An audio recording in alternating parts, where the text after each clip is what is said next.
All right, so let's break down grip. Now, we grip the golf club the way that we do to create that mechanical advantage, that leverage. Leverage makes things that are heavier feel lighter to us, so we can move them fast. We also have the hands positioned to provide a certain torque, and a torque being rotational force that will influence how the club face moves through the motion. Does the club face want to open more? Does the club face want to stay stronger? That's all tied into hand placement. Okay, so grips that are weaker generally lead to more open face conditions. Grips that are stronger generally lead to more closed face conditions.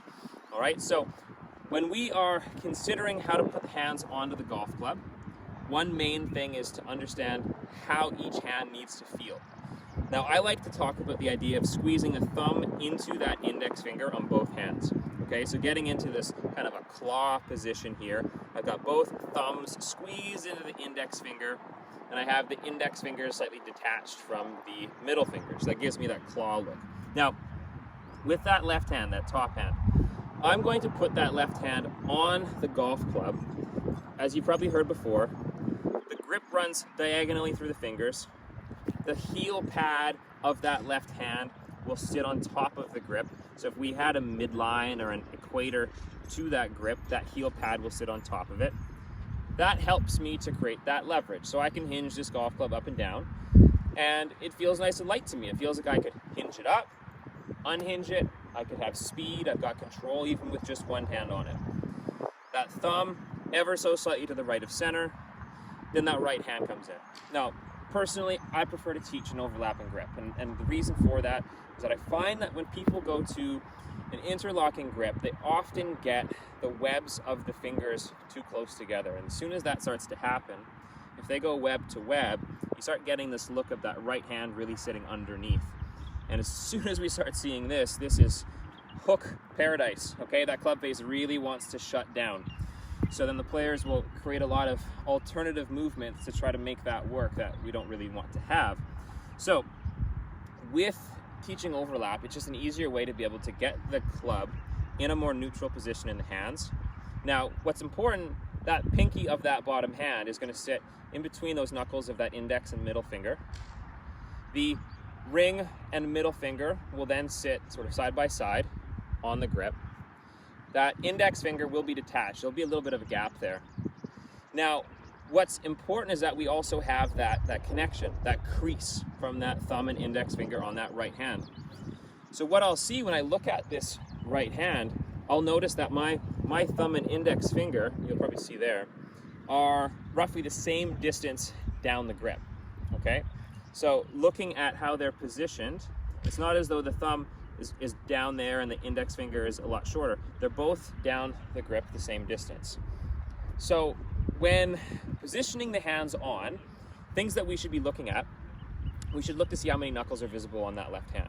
We should clearly see the index and middle finger knuckle. If we start seeing that ring finger, we're getting into that strong zone. So be wary of a more closed club face if that starts to get a bit too strong. If you can only see that index finger knuckle, that face condition might be a little bit on the weak side. So if you are flaring that ball off to the right with pushes, consider strengthening that left hand.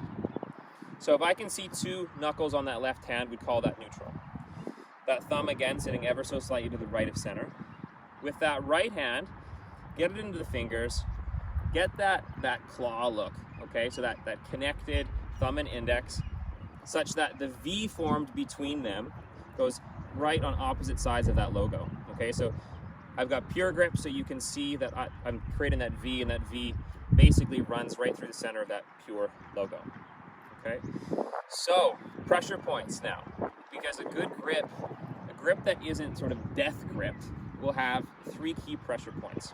Now, the first pressure point is really just that connection in that left hand between the bottom 3 fingers and that heel pad. So you can take the thumb and index finger completely off the golf club, and if you just sort of bounce it up and down like this, you'll get that feeling of leverage. So that would be one pressure point, okay, through the heel pad and the bottom 3 fingers. Another pressure point is a connector of the hands, okay, and it is the lifelines that we've got on that right hand, okay, so the creases that are formed if we squeeze our pinky and thumb together. Those lifelines will sit on the bone of that thumb, okay?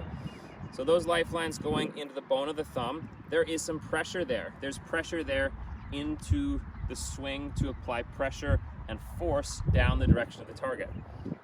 The third pressure point is this right hand, so bottom hand index knuckle. That knuckle is going to push into the side of the grip. Okay, so we've got one pressure point dealing with leverage, we've got one pressure point dealing with hand connection, and we've got a third pressure point dealing with putting force into the grip down that target line.